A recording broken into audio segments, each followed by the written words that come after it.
কি জল নেই? জল শেষ হয়ে গেল নাকি?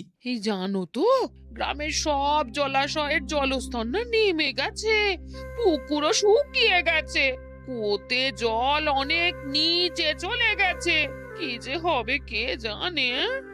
এই বছর তো বৃষ্টি হয়েছে কম, তার উপর মানুষজন জল ব্যবহারের চেয়ে নষ্ট করে বেশি। দেখি মহারাজকে বলতে হবে।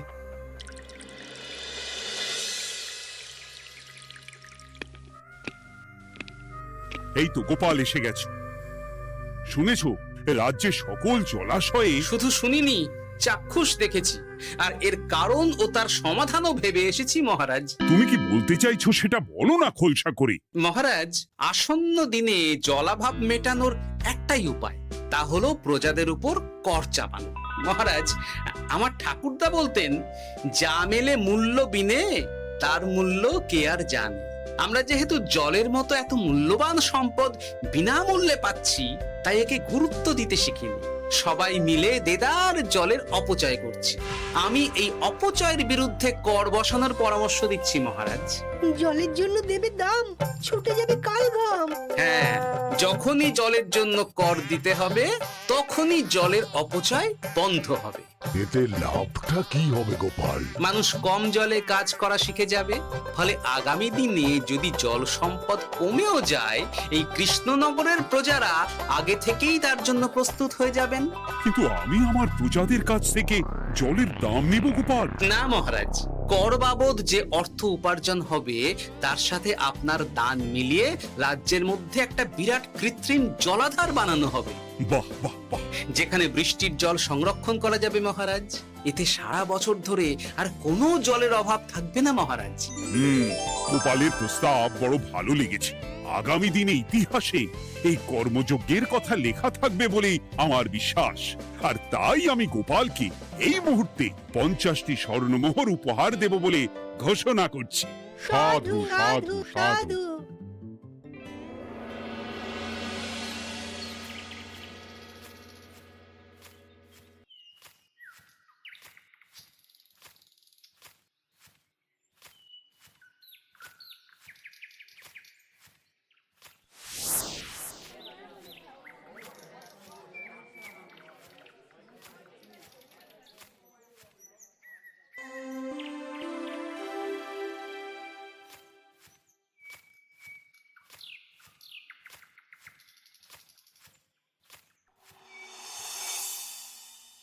মানে আমার এই এতটুকু স্বাদ তুমি পূর্ণ করবে না? আমি কি নিজের জন্য চেয়েছি নাকি? সবই তো পাবে তোমার মেয়ে আর জামাই। হ্যাঁ, সে বুঝেছে গিন্নি, তাই বলে এতগুলো মুদ্রা আমি খরচ করতে পারবো না। পারবে না? আমি তাঁতির বাড়ি থেকে মেয়ে জামাইয়ের জন্য কয়েকটা শাড়ি আর ভালো পাঞ্জাবি কিনে একটু পাঠাবো। কিন্তু এখন আমার কাছে অত মুদ্রা নেই গিন্নি, পরে পেলে আমি ঠিক তোমার স্বাদ পূরণ করব। আবার বাজে কথা বলার জায়গা পাও না তুমি। এতক্ষণ কোথায় ছিলে গো? আমি বেলায় নদীর পাড়ে গিয়েছিলাম, তখন কমলা আমাকে বলল তোমায় নাকি দেখেছে। কি দেখেছি?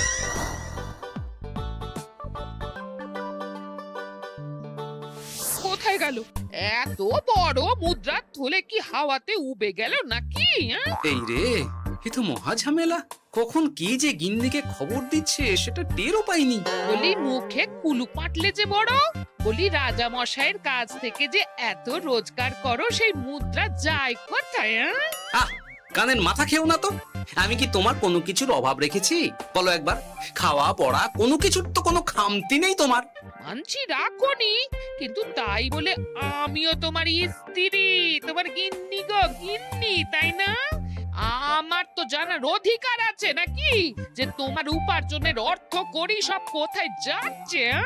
জানবে জানবে, সব জানবে। এখন কিছু খেতে দাও দেখি, পেটে ছুঁচোয় ডন বৈঠক মারছে। না, এরপর থেকে আর মহারাজের কাছে উপহার পেলে ওইভাবে খোলা হাটের মধ্যে দিয়ে আসা যাওয়া করা যাবে না।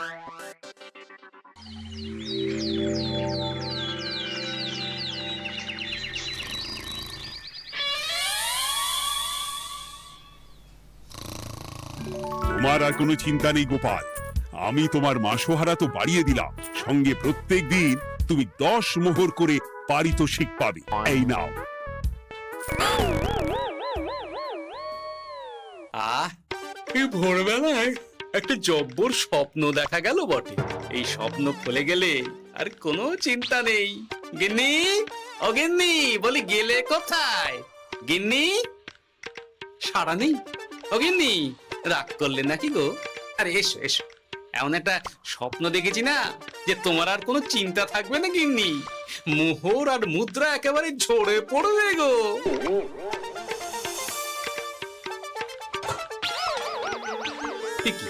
এইসব ফলাহার সাজিয়ে রেখে গেল কোথায় গিন্নি? নিজের বাপের বাড়িতে তো যাবে না, কেউ নেই সেখানে। মেয়ের বাড়ি গেল নাকি? না, মেয়ের বাড়িতে তো গিন্নি যায় না। তাহলে না না, খালি পেটে এত ভাবতে পারছি না। আগে মুখ হাত ধুয়ে এসে কিছু খেয়ে নি, তারপর দেখি গিন্নি কোথায় গেল। না, গিন্নিকে তো কোথাও দেখলাম না। গেল কোথায়? যাকে আগে রাজবাড়িতে তো যাই, ফেরার সময় না হয় আবার খোঁজ নেব, ততক্ষণে ফিরেও আসতে পারে।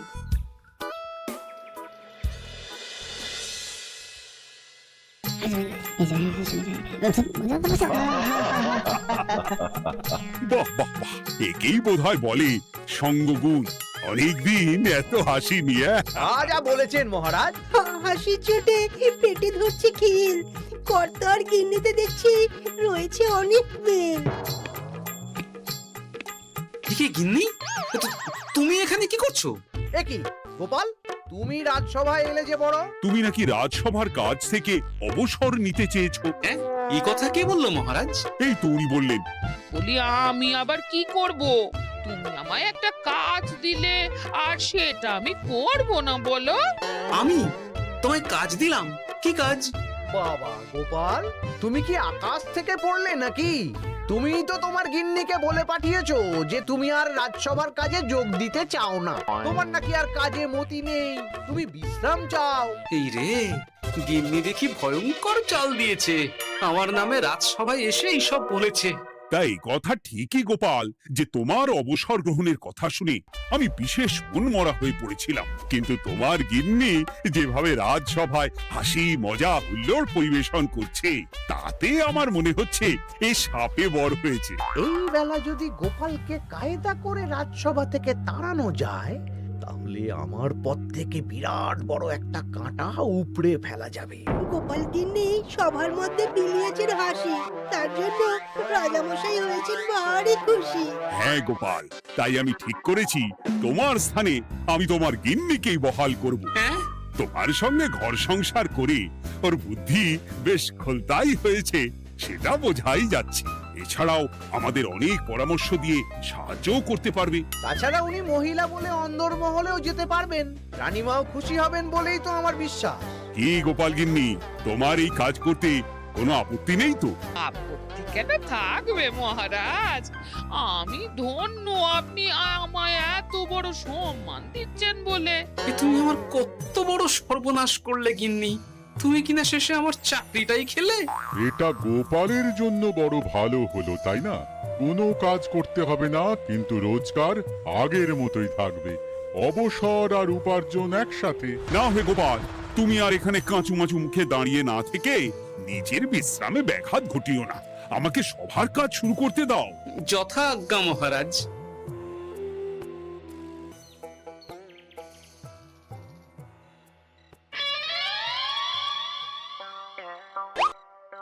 মানে মহারাজ সমস্যার সমাধান করতে দিয়েছেন তোমাকে, আর তার উত্তর দেব আমি? কেন? তুমি আমার চাকরি খাবে আর তোমার সেই চাকরি রাখার দায় নেব আমি? হ্যাঁ হ্যাঁ নেবে। মানে কাল রাজসভায় মহারাজের সমস্যার সমাধান করব, সেই মতো কথা দিয়ে এসেছি। হ্যাঁ, আগাম 10টা মুদ্রাও বাগিয়ে এনেছি। তার থেকে তোমায় একটা মুদ্রা দিলাম। এখন মানে মানে আমাকে উত্তর বলে দেবে, না হলে আমি কেন দেব? আমি পাবো একটা মুদ্রা, আর তুমি আমার কাছে উত্তর জেনে নিয়ে সেটাই বলে পাবে 9 মুদ্রা। কিছুতেই না। বলবে না? না। তাহলে ভালো করে শুনে রাখো, আজ থেকে ঘরের উনুনে হাঁড়ি চড়বে না। চাকরি তো খুইয়েইছ, এবার না খেয়ে প্রাণটা খোয়ানোর জন্য তৈরি হয়ে যাও। হ্যাঁ। ওরে বাবা, এমন কথা কেন বলছো গো গিন্নি? তুমি তো জানো যে খিদে একদম সহ্য করতে পারি না। এখন যদি তুমি এইসব বলো, তাহলে আমার রক্ষে নেই গো। বেশ, তা তাহলে আমি যা জানতে চাইছি শ্বশুর শ্বশুর করে বলে ফেলো দেখি। এ আমি কি শাঁখের করাতে পড়লাম রে বাবা! ঠাকুর, এত দুর্ভোগ লেখা ছিল, ঘরে বাইরে সব জায়গায় এত হেনস্থা যে সহ্য করা যায় না ঠাকুর।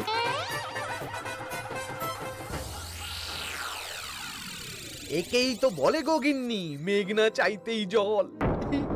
এতদিন কতভাবে চেষ্টা করেছি গোপালকে রাজসভা থেকে তাড়াবার, আর গোপাল নিজেই কিনা রাজসভা থেকে পালিয়ে গেল। কি সব বলছো? তোমার শরীর ঠিক আছে তো? শরীর মন সব ঠিক আছে, তবে গোপালের বদলে কাকে বহাল করা হয়েছে শুনলে তোমার মাথা ঘুরে যাবে। কাকে? গোপাল গিন্নিকে। আমার কিন্তু বিষয়টা খুব একটা সরল ঠেকছে না গো। গোপাল ভাঁড়ের বুদ্ধি তো আর যে সে বুদ্ধি নয়। উনি যাই করেন খুব ভেবে চিন্তে করেন, এর পেছনে আবার কোনো মতলব নেই তো। এটা তুমি মন্দ বলনি গিন্নি। গোপালকে নিয়ে সত্যিই কোনো বিশ্বাস নেই। ও কখন কি ঘোট পাকাচ্ছে বলা যায় না। আমাকেও সাবধানে থাকতে হবে। দেখতে হবে যে গোপাল আসলে কি চাল চালতে চাইছে।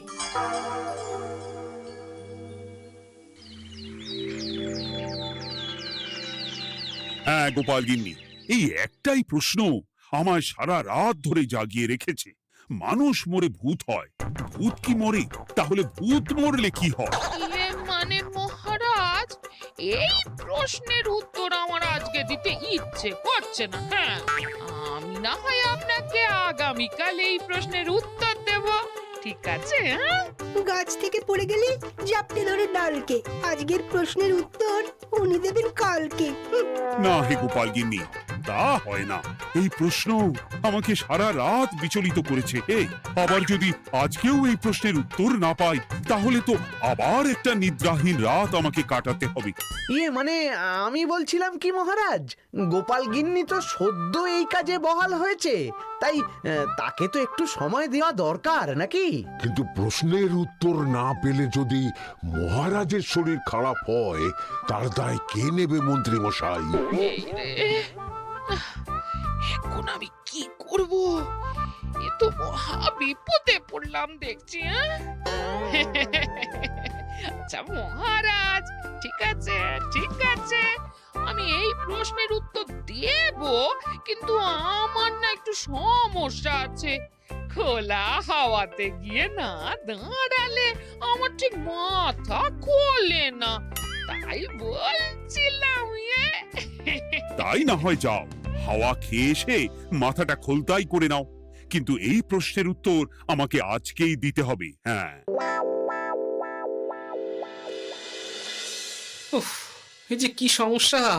সারাদিন ঘরে বসে থেকে থেকে তো আমার সারা গায়ে বাদ ধরে গেল। সেই সকালবেলা আমাকে ফলাহার করিয়ে দিয়ে গিন্নি তো চলে গেছে রাজবাড়িতে চাকরি করতে। এদিকে আমার যে পেটে কিচ্ছুটি নেই, তার কি হবে? মহারাজ দোকানে গিয়ে যে ভালো মন্দ খাবো তারও উপায় নেই, তাহলেই তো কাঁড়ি কাঁড়ি খরচা। না, একবার দেখি তো উনুন ধরিয়ে অন্তত ভাতটা চাপাতে পারি কিনা, তাহলে গিন্নির ওই হাঁড়ি না চড়ার হুমকির হাত থেকে অন্তত বাঁচা যাবে।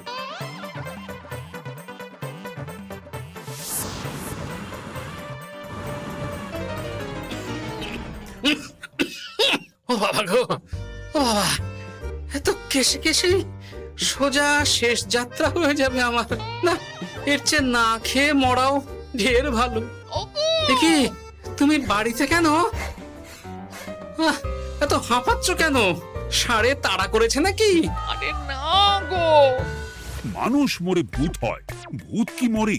তাহলে ভূত মরলে কি হয়? খোলা হাওয়াতে গিয়ে না দাঁড়ালে আমার ঠিক মাথা খোলে না। ও, এই হলো ব্যাপার। বেশ, এর উত্তর তোমায় আমি বলে দিচ্ছি। ভূত মরে প্রথমে এক ঝুড়ি অন্ধকার হয়, সেই অন্ধকার হাওয়াতে উড়ে বেড়ায়। এক সময় সেই অন্ধকার পাতলা হতে হতে কুয়াশার মতো হয়ে যায়। ব্যাস, মিটে গেল। ব্যাস, মিটে গেল। যদি রাজা মশাই এই কথা বিশ্বাস না করেন, তুমি হলপ করে বলবে আপনি যখন মরবেন একদম মিলিয়ে নেবেন মহারাজ।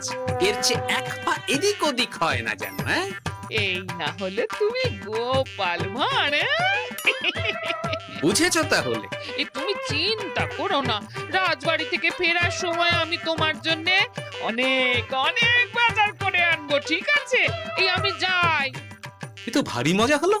মহারাজ তক্ষুনি প্রশ্নের উত্তর চাইলে গিন্নি এইভাবে সেই রাজবাড়ি থেকে দুধ দাঁড়িয়ে ছুটে আসছে উত্তর জানতে।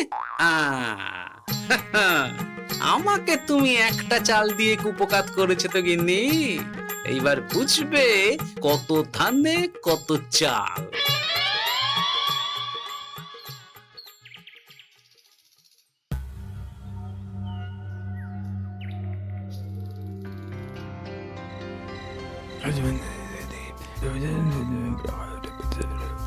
বুঝেছিস তো তোর কাজটা? খুব বুঝেছি গোপাল দাদা। নেই, এবার লেগে পড় দেখি।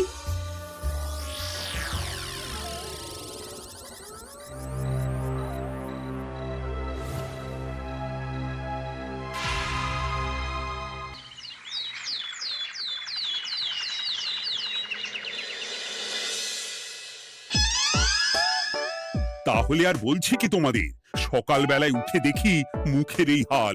এই কাণ্ড কি করে হলো মহারাজ? আহ, তার আমি কি জানি। আমি সকালে উঠে আয়নায় নিজেকে এই অবস্থায় দেখে খুব চিন্তায় রয়েছি।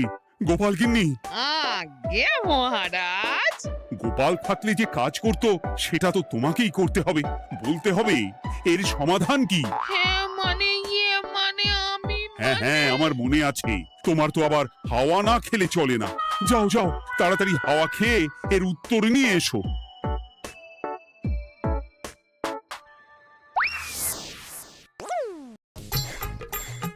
এই জন্য তুমি এত দূর ছুটে এলে গিন্নি? মহারাজকে বলবে যে তিনি যেন আজ রাতে চাদরটা মুখে ভালো করে মুড়িয়ে ঘুমোন, তাহলেই মিটে যাবে। এই রং চলে যাবে আর নতুন করে কিছু হবেও না। ও মা, বলি এত সোজা সমাধান? হ্যাঁ? তা নয় তো কি?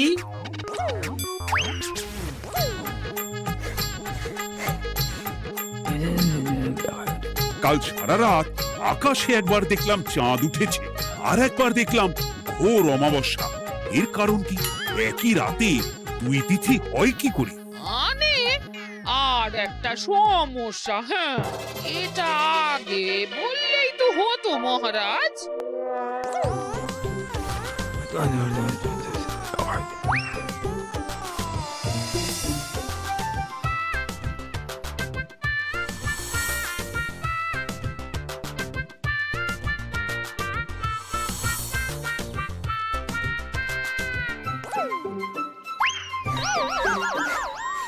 এ কি, তুমি হাওয়া খেতে গিয়ে এইভাবে খাবি খাচ্ছ কেন গোপাল গিন্নি?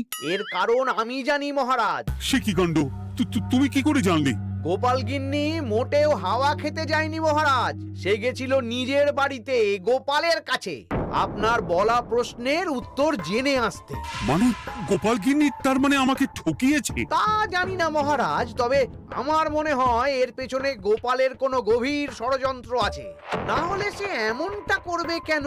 আর এক রাতেই আপনার সাথে এতগুলো অদ্ভুত ঘটনা পর পর ঘটবে কেন? বটে, এক্ষুনি গোপালকে ডেকে আনো।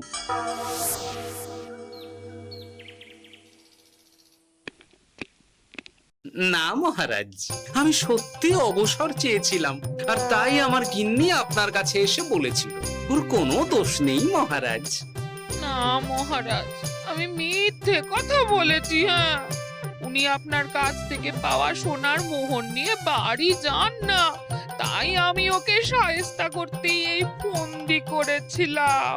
আসলে মহারাজ, আমি আপনার কাছ থেকে পাওয়া সোনার মোহর জল প্রকল্পের কাজে লাগাবো বলে কিছু জনকে নিয়ে একটা দল গঠন করতে গিয়েছিলাম, আর তাদের কাছেই ওগুলো রেখে এসেছি।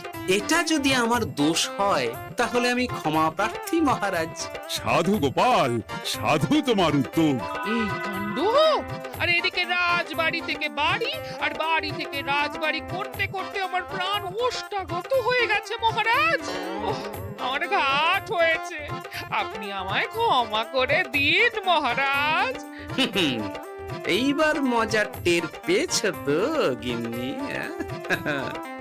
আপনি আপনার আদরের গোপাল ভাঁড়কেই তার চাকরি ফিরিয়ে দিন মহারাজ। আমি যাই আমার হেসেল সামলাতে। কেলে পচা খুব ভালো করেছে বলতে হবে।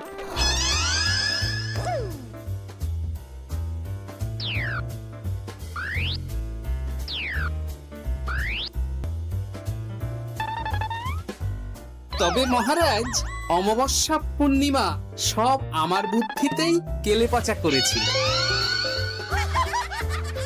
আপনার ওই মুখের রং, ওটি একটি বিশেষ রং যার আয়ু একদিন, তাই ওটা এমনিই মিলিয়ে গেছে। হ্যাঁ, সেই বরং ভালো। তুমি তোমার গিন্নিকে নিস্তার দাও গোপাল। তাছাড়া আমিও আমার গোপালকে ছেড়ে আর থাকতে পারছি না। যথা আজ্ঞা মহারাজ। আমারও যে আর এই অবসর ভালো লাগছে না মহারাজ। গোপাল ছাড়া রাজসভা যে লাগে ফাঁকা ফাঁকা, তাই তো আবার চাকরিতে তাকে বহাল রাখা।